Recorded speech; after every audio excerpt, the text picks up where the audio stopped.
Don't ask me why. Things are not the way they used to be. I won't tell no lie. One and all got to face reality now.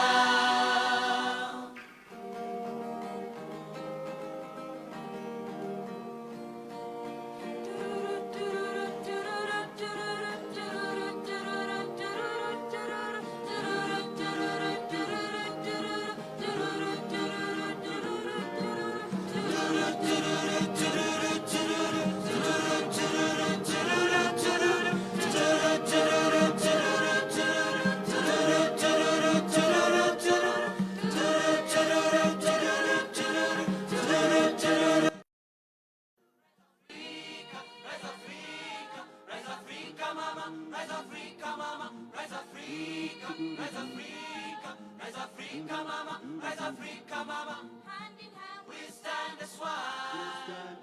A new day began. Shine a light for all to see. Africa strong and free. Hand in hand we stand as one. A new day began. Shine a light for all to see. Africa strong and free. Let's plant trees now. Let's plant trees now. Let's plant trees now. Let's plant trees now. Rise Africa, rise Africa, rise Africa, mama, rise Africa, mama, rise Africa, rise Africa, rise Africa, mama, rise Africa, mama.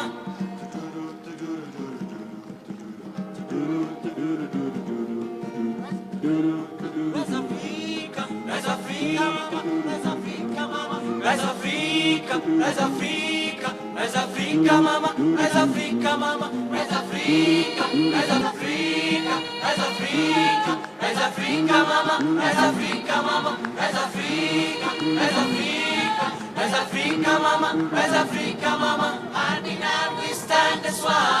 A new day began. Hand in hand we stand as one. A new day began.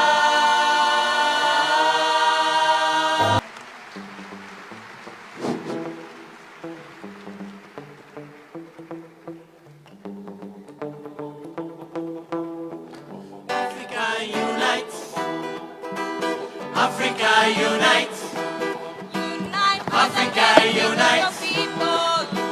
Africa unites. Africa unites. Africa unites. Africa unites.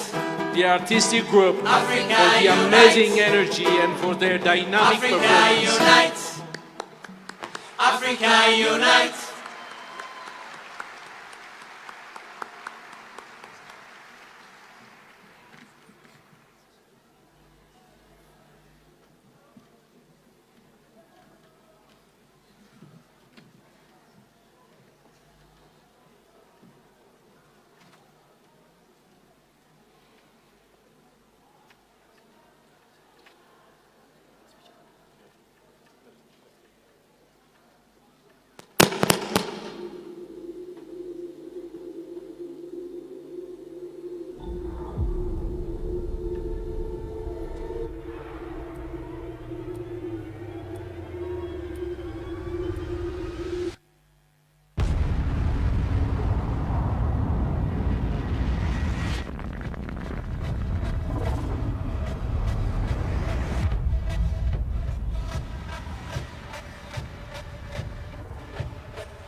Excellencies, ladies and gentlemen, to officially welcome you to this summit, I now have the honor of inviting Her Excellency Dr. Fitsum Assefa, Minister of Planning and Development of the Federal Democratic Republic of Ethiopia, to deliver the welcoming address.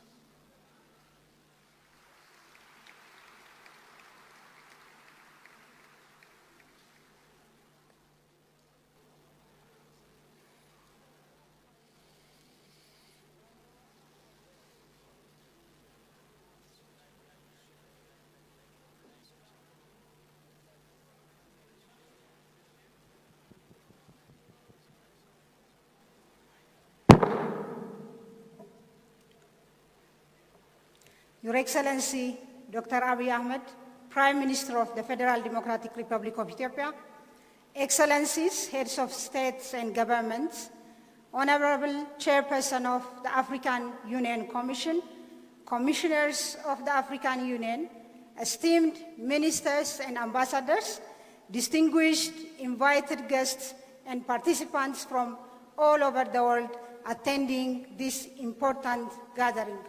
All protocols observed. Welcome to Addis Ababa and to the second Africa Climate Summit convened under the theme Accelerating Global Climate Solutions, Financing for Africa's Resilient and Green Development. Ethiopia is honored to host you in the capital of our continent, Addis Ababa. Over the coming 3 days, we will deliberate not merely on issues of climate change, but also on how we can shape an African decade of delivery. The second African Climate Summit focuses on showcasing African climate solutions, mobilizing finance at scale, and transforming our natural endowments, human capital, and innovation ecosystems into shared prosperity. Allow me to share the preparations we undertook to host the second African Climate Summit, as the process itself reflects our true intentions. Following the decisions by the African Union Assembly to have the Climate Summit here in Addis Ababa, we immediately mobilized experts across the Federal Democratic Republic of Ethiopia, working together with the African Union Commission and partner organizations across our region and the world. Together, we defined the planning framework and established national coordination mechanisms fit for a summit of this type. Clear governance, roles, and decision lines were set. We have convened multidisciplinary, multi-stakeholder consultations, bringing together policymakers, youth, and community leaders to create the concept note and shape the detailed agenda you will see this week. Over the next 3 days, the program moves from ideas to action. Day 1 focuses on nature-based solutions, technology and innovation, clean energy, and resilient infrastructure. Day 2 deepens cooperation on climate adaptation and resilience, including early warning and health. Day 3 shifts decisively to financing African-led solutions, transforming climate finance from episodic aid into strategic investments that bring projects to financial close. Across all tracks, we will advance the Addis Ababa Leaders Declaration and focused call to action that speaks with one African voice to the upcoming global platforms. Excellencies, participants of the Second African Climate Summit 2, you are in a city transforming fast with green corridors, clean transport, vibrant public spaces, and lively culture at every corner.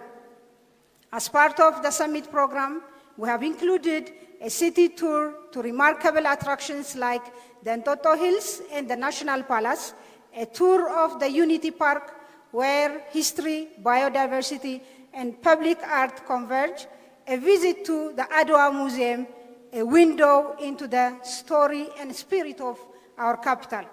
Excellencies, ladies and gentlemen, allow me once again to warmly welcome each of you. May our deliberations over the coming days be marked by wisdom, partnership, and courage. Addis Ababa welcomes you with an open arms, and I wish you all a fruitful and inspiring summit. I thank you. Thank you, Your Excellency, for the warm and visionary welcome.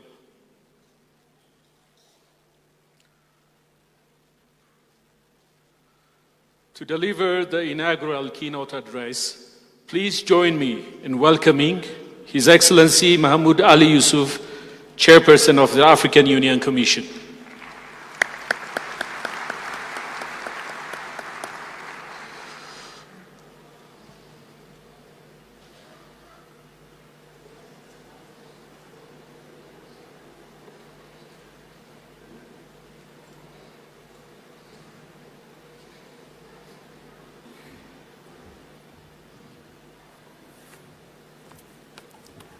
Bismillah ar-Rahman ar-Rahim. Excellence, Monsieur Abiy Ahmed Ali, Premier ministre de la République fédérale et démocratique d'Éthiopie. Excellences, Mesdames et Messieurs les chefs d'État et de gouvernement. Excellences, Monsieur le représentant du secrétaire général des Nations Unies. Excellences, Mesdames et Messieurs, distingués participants. La question du climat est devenue un enjeu planétaire, car le changement climatique affecte sans distinction toutes les communautés rurales, insulaires et urbaines à travers le monde.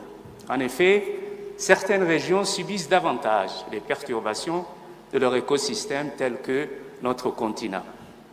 La biodiversité en Afrique est ébranlée et glisse inexorablement vers l'extinction des espèces si la tendance n'est pas renversée d'urgence. Aujourd'hui, le lien entre le climat et le sous-développement ne fait plus aucun doute. Le climat, l'exode rural, la migration et l'instabilité sous toutes ses formes sont interreliés. C'est pourquoi le deuxième sommet africain sur le climat, après celui de Nairobi en 2023, nous offre l'opportunité de repositionner l'Afrique dans les négociations internationales. Il s'agit d'un impératif majeur. Les chiffres parlent d'eux-mêmes. L'Afrique ne contribue qu'à hauteur de 4% des émissions de gaz à effet de serre. Ça fait plus de 150 ans que les nations industrialisées polluent la planète. Le chiffre de 1 trillion, 300 millions de dollars est le montant nécessaire par an pour financer les plans d'adaptation au changement climatique sur le continent. Ce qui est proposé à l'Afrique, ce sont 300 milliards de dollars pour financer des plans de mitigation sous forme d'investissement portés par le secteur privé. C'est loin d'être suffisant. Dois-je le rappeler, les priorités du continent sont énoncées dans le plan décennal pour le développement d'une agriculture intelligente, avec un investissement nécessaire de 100 milliards de dollars par an sur 10 ans. Le financement de la biodiversité en réclame tout autant par an. En matière de transition énergétique, 300 millions, l'Afrique s'est engagée fermement à donner accès à l'électricité à 300 millions d'habitants sur la base des énergies vertes. Par ailleurs, une gestion intelligente des ressources hydriques s'impose, comme un impératif en développement, les cultures sous serre, le goutte à goutte et l'hydroponie. La préservation des écosystèmes côtiers et marins à travers l'économie bleue, qui est une initiative phare de l'Union africaine, continentale. Excellences, Mesdames et Messieurs, de Cancun en passant par Monterrey, Paris, Abu Dhabi, Bakou et bientôt Belém au Brésil, les voix de l'Afrique ne cessent de s'élever en faveur d'une justice climatique. Les aspirations de nos peuples et de nos pays pour un financement conséquent et substantiel doivent être prises en compte avec sérieux et détermination. Et cela devra se réaliser à travers un véritable fonds pour les pertes et les dommages, pourvu que les ressources financières suffisantes y soient déposées. Le crédit carbone doit être géré, non pas par les États pollueurs en fonction de leur bon vouloir, mais plutôt par une instance internationale indépendante, avec des prérogatives supranationales. Le Fonds vert devra aussi faire peau neuve et s'orienter vers le financement de projets à valeur ajoutée climatique, régionale et continentale. Your Excellencies, ladies and gentlemen, the African Union firmly believes that climate finance must be fair, significant, and predictable. Let us seize this defining moment to reaffirm our continent's unequivocal position regarding our global obligations, but still differentiated responsibilities. The vulnerability of our member countries caused by climate change, debt burden, and the structural inequalities of the international financial architecture must be redressed through climate justice.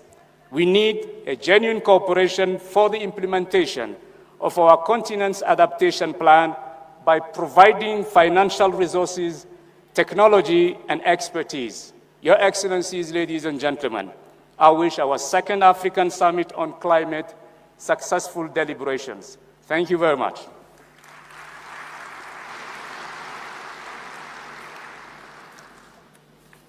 Thank you, Your Excellency, for your guidance and commitment.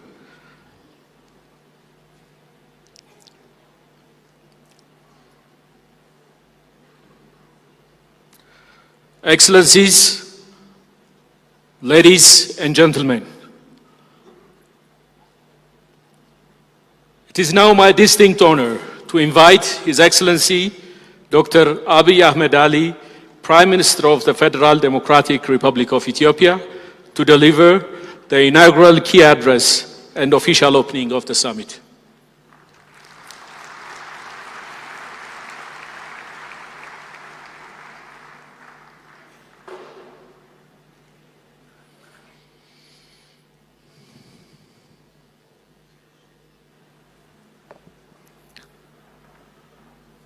Your Excellencies, heads of state and government, distinguished ministers, ambassadors, invited guests, ladies and gentlemen.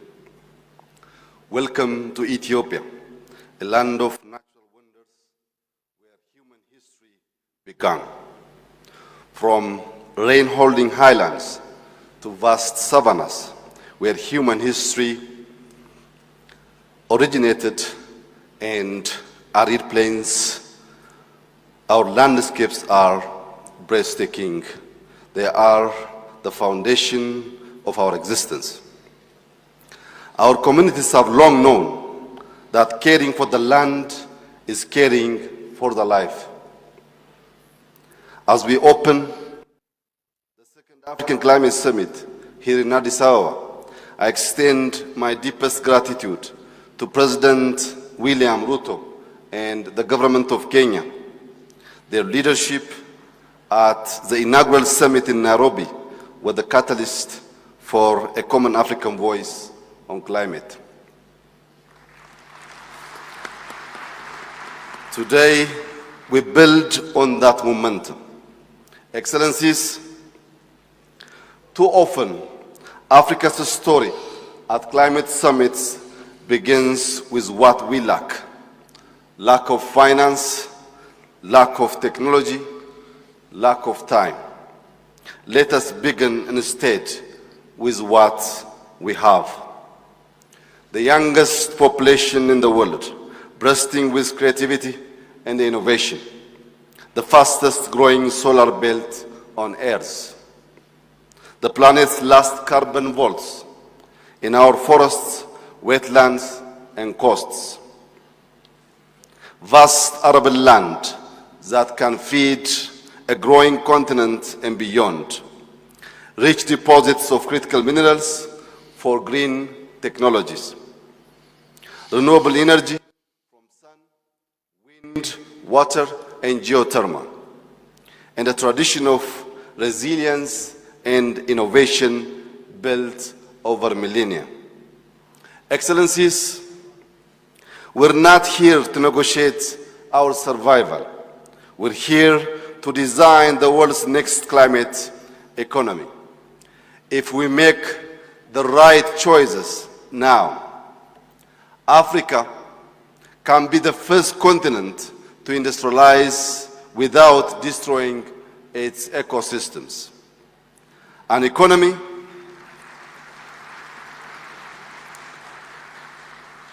an economy who will build, power, and lead. In Ethiopia, we have seen what is possible when determination is driven by clear purpose. This takes shape through deliberate, data-driven actions that respond to our challenges and opportunities.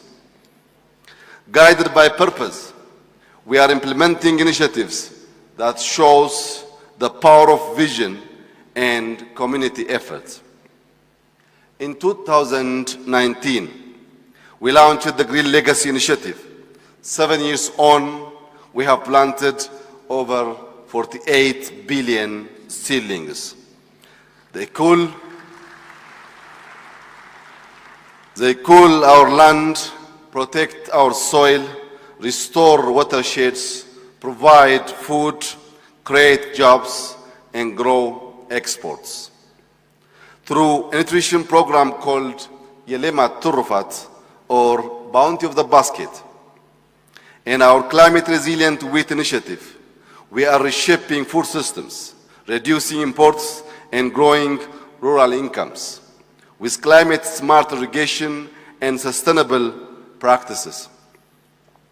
These are African solutions to global food and climate challenges.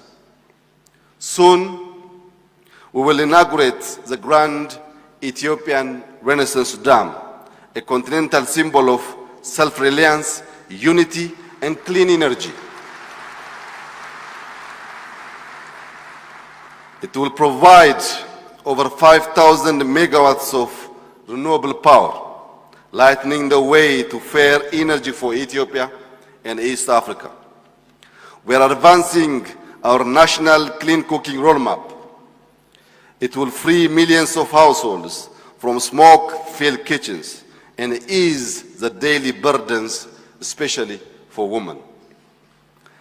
In our cities, the Green, Inclusive, and a Smart City Initiative is building a space that breathes with walkways, bicycle lanes, electric mobility, green and safe public spaces. And we are phasing out fossil fuel transport, reducing emissions while creating more healthy cities. Excellencies, our journey offers an example that the potential across Africa when we unite vision and effort. Today, as we prepare for COP30, Africa must stand not as a bloc of negotiators, but as a continent of solutions, fulfilling the vision of Agenda 2063 for a prosperous, resilient, and innovative future. We must make Africa the place where the world sees climate goals achieved, where reforestation is not a pilot project, but a culture, where climate-smart agriculture feeds millions, and where green corridors connect cities and rural areas in a shared economy of life. To achieve this, our partnership must evolve. We ask our global partners not to fund us because we are impacted, but to invest with us because we are visionary.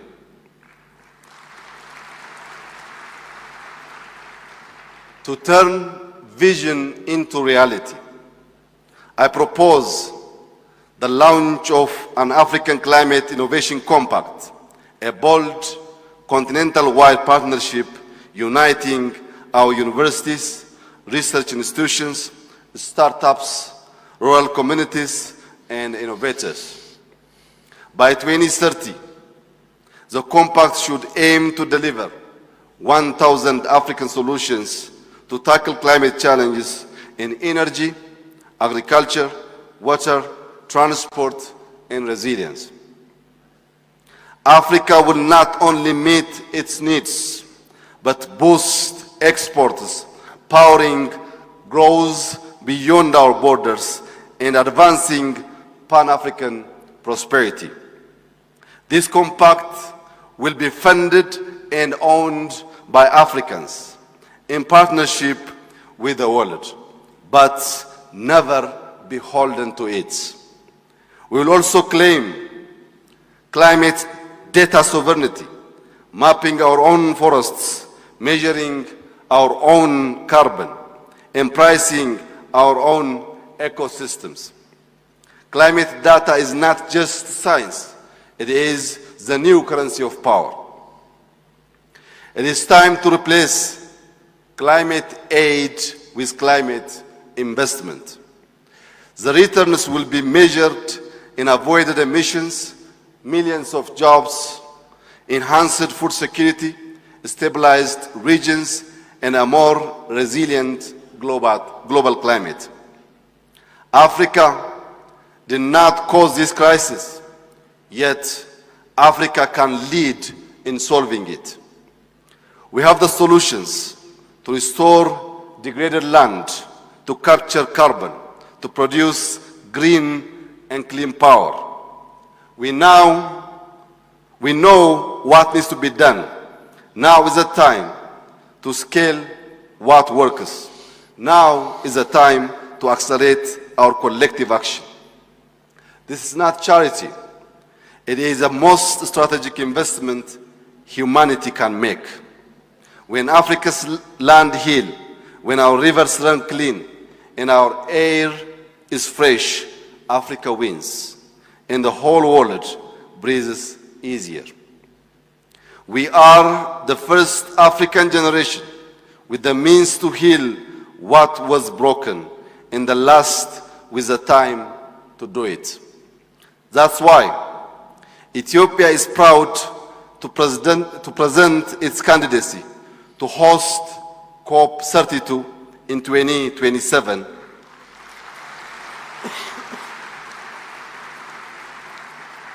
We invite the world to Africa's capital of diplomacy and climate ambition to witness our solutions and to help shape the future.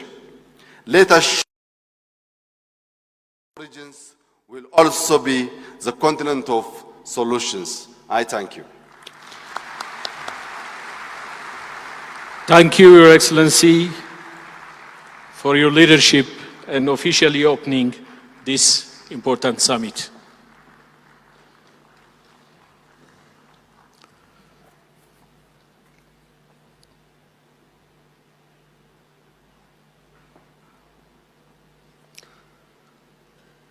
We now invite you to turn your attention to the screen for a short opening video presentation.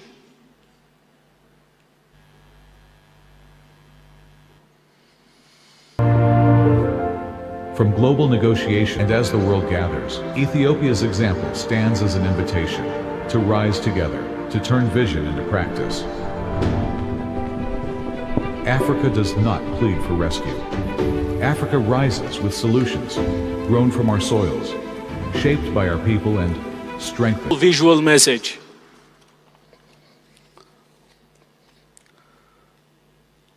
We now move to the statements by our distinguished invited guests. It is now my great honor to invite His Excellency Ismail Omar Guelleh, President of the Republic of Djibouti.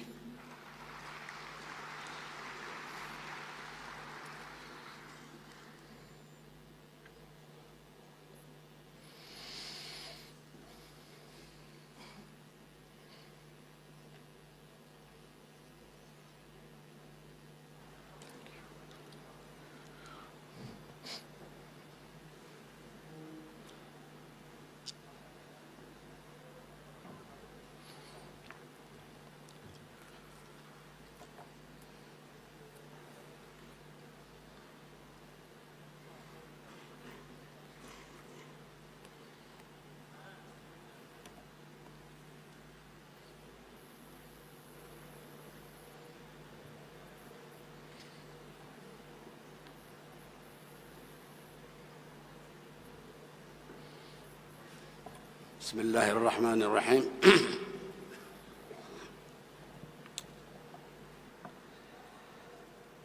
Excellences, Mesdames et Messieurs, permettez-moi tout d'abord d'exprimer au gouvernement et au peuple frère d'Éthiopie mes remerciements les plus sincères pour l'accueil chaleureux et l'organisation réussie de ce deuxième sommet sur le climat. J'adresse également mes remerciements à la Commission de l'Union africaine pour son engagement constant pour la cause. Excellences, Mesdames et Messieurs, depuis quelque temps déjà, l'urgence climatique est devenue une préoccupation mondiale. Aujourd'hui, le réchauffement climatique s'impose à nous comme une évidence, mais aussi comme un défi énorme à relever. Car nous le constatons partout dans notre vécu, dans notre ressenti, chez nos agriculteurs, chez nos éleveurs, dans nos villes, dans nos campagnes, les soubresauts climatiques engendrent des destructions et catastrophes en cascade. Il a été évalué que les effets climatiques combinés réduisent de 3% du PIB les perspectives de croissance de notre continent.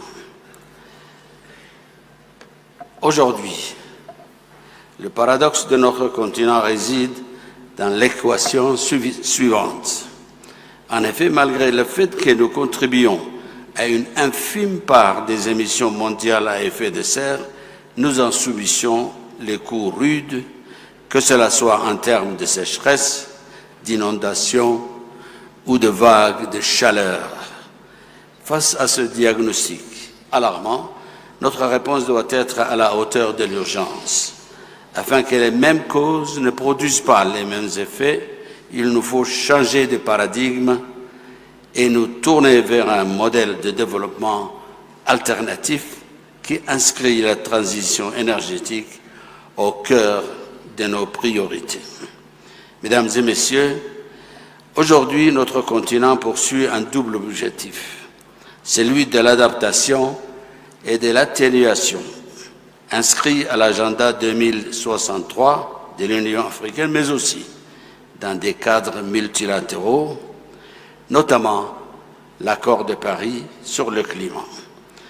Dans l'immédiat, l'urgence appelle à la mise en place d'une stratégie d'adaptation. Cela se passe notamment par la restauration des écosystèmes dégradés, mais aussi par des investissements dans le développement social des communautés vulnérables. À ce propos, je voudrais partager avec vous l'expertise de mon pays avec la mise en place de la Sovereign Carbon Agency.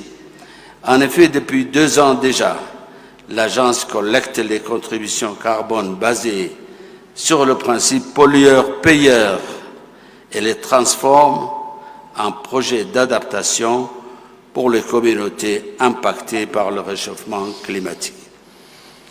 Les revenus générés ont permis de créer des conditions favorables pour le financement des petits projets destinés aux populations vulnérables.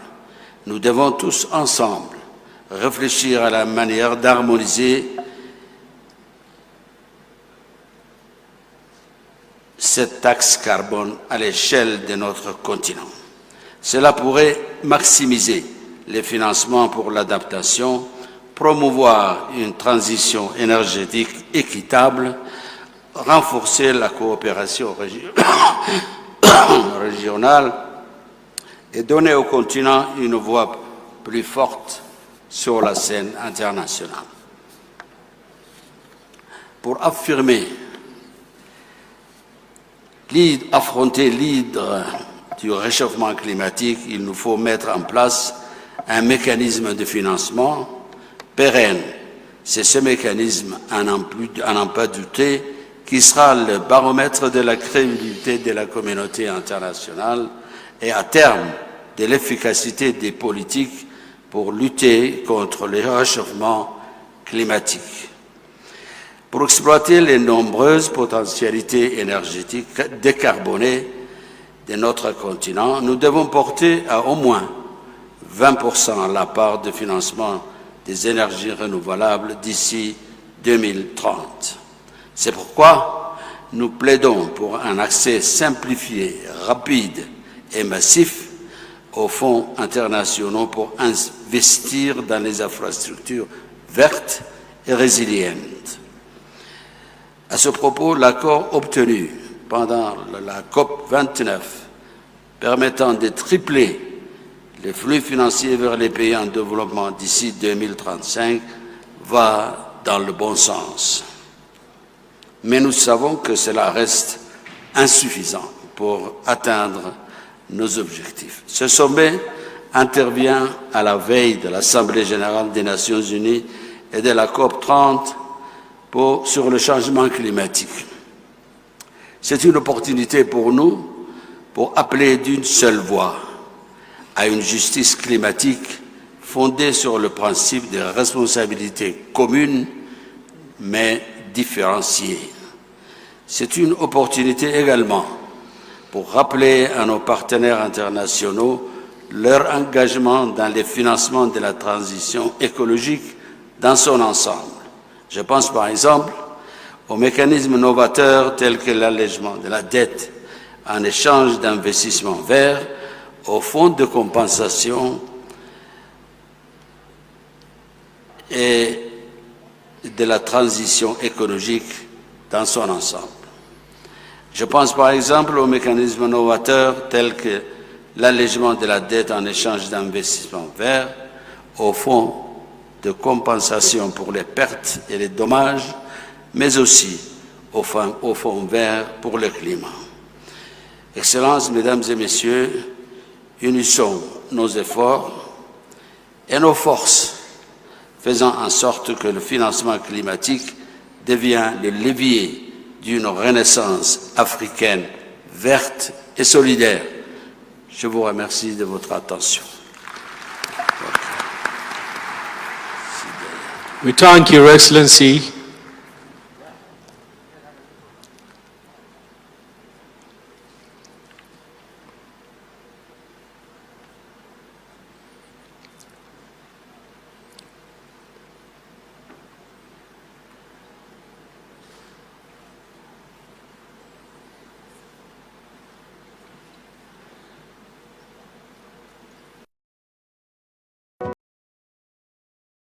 Of State and Government, distinguished guests, ladies and gentlemen, it is a privilege to gather here in Addis Ababa, a city that has often been the stage of Africa's unity, and that today reminds us of the strength of our collective purpose. I thank Ethiopia for its generosity in hosting us and for carrying forward the spirit of Nairobi into this second Africa Climate Summit. 2 years ago, I had the honor of welcoming you to the inaugural Africa Climate Summit in Nairobi. Then, we looked ahead to a future of possibility, of global collaboration and resilient prosperity and inclusive growth for Africa. In Nairobi, we introduced a bold new perspective of Africa as a continent of opportunity and source of solution, not just a victim. We framed climate action not as a burden, but as a driver of economic growth, transformation, and job creation for African communities. Together, we adopted climate-positive growth as our development paradigm. In doing so, the Nairobi Declaration established Africa not only as a partner, but as a power in the emerging global order. 2 years later, we have come a long way. Our potential is recognized, our voice is heard, and our solutions are being deployed. from green infrastructure and climate-smart agriculture to landscape restoration, waste management, and even cutting-edge technologies like direct air capture. Across the continent, African entrepreneurs and communities are innovating and building resilience from the ground up. Yet, while progress has been made, the world around us is changing fast. Global interconnectedness is deepening, but so too is the temptation to retreat into narrow self-interest, transactional partnerships, and short-term gains. Too often, commitments are broken and international solidarity is dismissed as weakness, precisely when the scale of climate crisis demands enhanced cooperation, not less. The truth is undeniable. No nation can solve this crisis alone. Only through bold, united, and sustained collaboration can we avert climate catastrophe. Isolation is not a winning strategy. It is courting failure. Acting alone, we will squander time, waste resources, and forfeit the future. These realities compel us to remain steadfast in building a modern, green, and inclusive industrial base here at home to secure Africa's rightful place in the global economy and to foster the solidarity needed to confront climate change. Ethiopia, as a host of this summit, has rightly placed the emphasis on implementation and finance, moving from vision to action. Realizing our vision of climate-positive growth requires action on two fronts. Africa must exercise its agency decisively, urgently, and coherently. And the international system must dismantle the structural barriers that continue to hold the continent back. Both demand deeper collaboration. Africa is already stepping up, nationally, regionally, and internationally. We are putting in place policies that attract investment, reward innovation, and ensure fair value for our resources. Increasingly, we present a united African voice in global discussions. We are also bridging previously siloed debates, including linking debt, fiscal space, nature, and climate to craft systemic and coordinated solutions. We have strengthened our institutions and regional mechanisms, from the Alliance of African Multilateral Financial Institutions, and I see TDB, Afri-Exim, and other African institutions in our midst, while also enhancing the place for African Credit Rating Agency, and also advancing ACFTA through the Africa Green Industrialization Initiative. By linking this initiative with the accelerated partnership of renewables in Africa, we ensure that investment drives progress in both energy and industry. The twin engines of our modern Africa economy built on abundant clean power. Still more, ladies and gentlemen, must be done, including deepening fiscal discipline, accelerating trade integration, mobilizing African institutions' capital, investing in knowledge, and improving governance. These are the foundations of resilience. The Nairobi Declaration is a political compact. Africa must lead in advancing this agenda, while internationals stand together and demonstrate that collaboration delivers prosperity and peace for all of us. Our economies, our weather systems, and our very survival are interconnected. We must focus on win-win solutions because they do exist and they are firmly within reach. That is why we are here, to to celebrate our achievements since the first Africa Climate Summit in Nairobi, confront challenges with unity, hold ourselves accountable, and inspire one another to greater action. We captured that spirit in the report we released today. We called it, and I quote, Africa's Journey of Climate Action and Partnership, to reflect that our climate summits are not events, but part of a journey towards a climate-safe future, a destination that is certain, but only if we journey together. There are copies of this summation available in this summit. This journey, ladies and gentlemen, also includes our global partners, who must be held accountable not only to us, but to the future of humanity. From this Addis Ababa, home of humanity, our ancestors ventured into the world. Today, from this same home, let us offer transformative solutions to preserve the human family. With innovation, determination, and unity, Africa will drive global climate action and shape a sustainable, prosperous future for us and for everybody. I thank you for your attention. Thank you, Your Excellency, for your strong advocacy and commitment to climate action. In the African agenda, the Nairobi Declaration of 2023 during the first African Climate Summit set a continental course to expand Africa's renewable generation to 300 gigawatts by 2030. This requires around $600 billion and reforms of the global financial architecture so that no longer nations must choose between development and climate action. It's also called for operationalization of the loss and damage fund and elevating Africa's role in integrity-based carbon markets. Somalia stands firmly behind this agenda.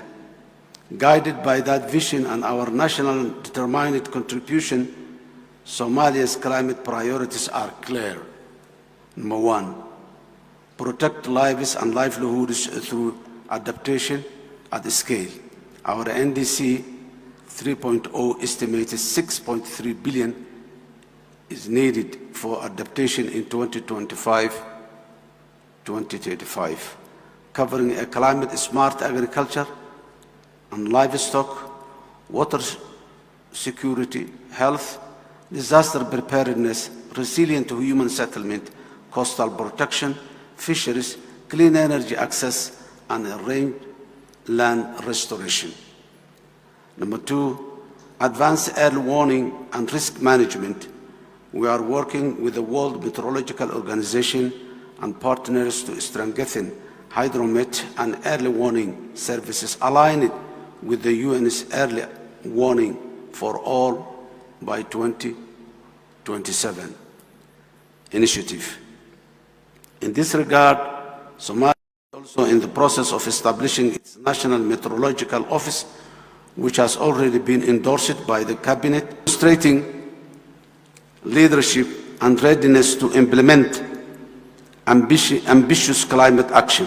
In 2022, we launched Green Somalia Initiative campaign to plant 10 million trees, and in 2023, we joined the Great Green Wall Initiative with a 10 million pledge to combat deforestation and biodiversity loss. Our commitment, Somalia reaffirms its conditional NDC target to reduce emission by 34 below business as usual by 2035, while placing adaptation, protecting lives, food systems, water health, and infrastructure at the center of our development pathway.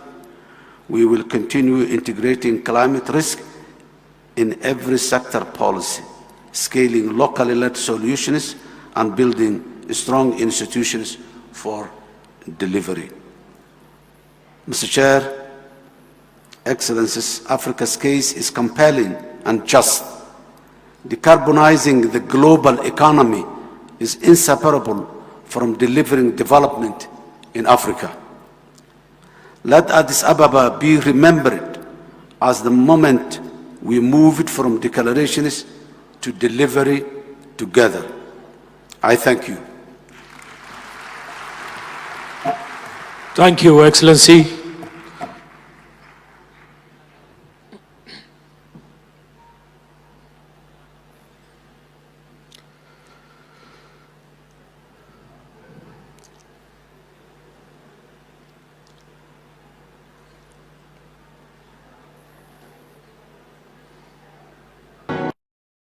أحمد رئيس وزراء جمهورية إثيوبيا، أصحاب الفخامة والمعالي والسعادة، السيد رئيس المفوضية الاتحاد الإفريقي، السادة والسيدات الحضور، يسعدني مرة أخرى أن أعبر باسم شعب الجمهورية العربية الصحراوية الديمقراطية وحكومتها عن بالغ الامتنان والتقدير لجمهورية إثيوبيا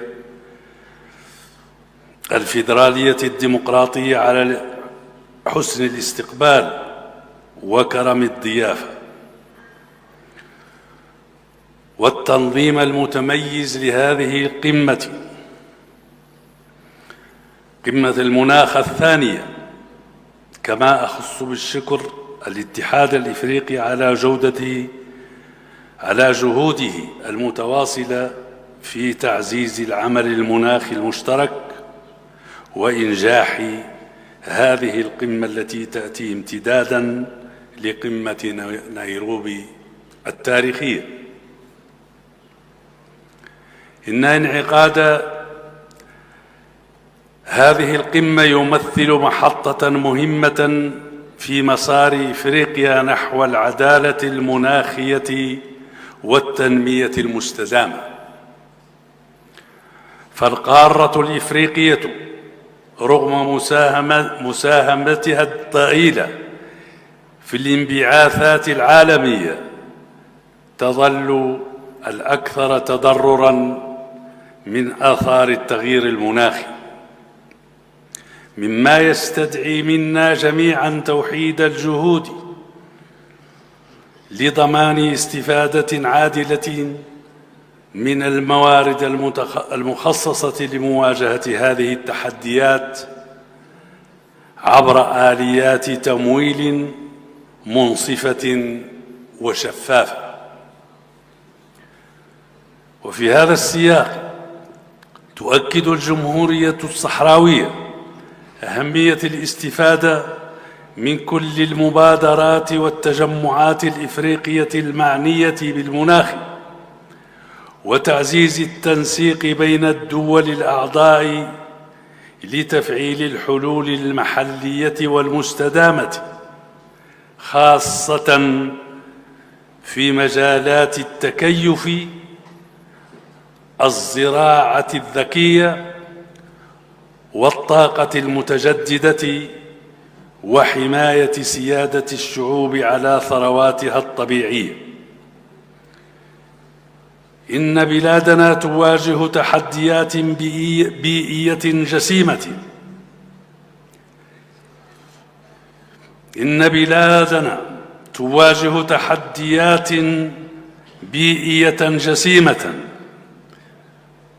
فإضافة إلى ظاهرة التصحر السريع، هناك الحرب المفروضة ضد احتلال لا شرعي يتصرف في ثرواتنا خارج النظم والقوانين التي تحمي البيئة والمناخ، بما في ذلك عبر زرع ملايين الألغام على امتداد شاسع من الصحراء الغربية، ما يهدد الحياة البشرية ويؤثر على التنوع البيولوجي ويقوض نمط عيش المواطن الصحراوي. وتزداد هذه التحديات تعقيداً في ظل ظروف اللجوء التي تضاعف هشاشة النظم البيئية وتحد من قدرة الدولة على الاستجابة الفعالة. لذا فإننا نناشد المجتمع الإفريقي والدولي دعم جهود الجمهورية الصحراوية في مجال حماية البيئة ومكافحة التصحر وتعزيز صمود المجتمعات المحلية من خلال تمويل المشاريع المناخية وتوفير التكنولوجيا وبناء القدرات. ختاماً، نؤكد التزامنا الكامل بمخرجات هذه القمة وبدعم المبادرات الرامية إلى بناء إفريقيا خضراء عادلة ومزدهرة. وشكراً، والسلام عليكم ورحمة الله. Thank you, Excellency.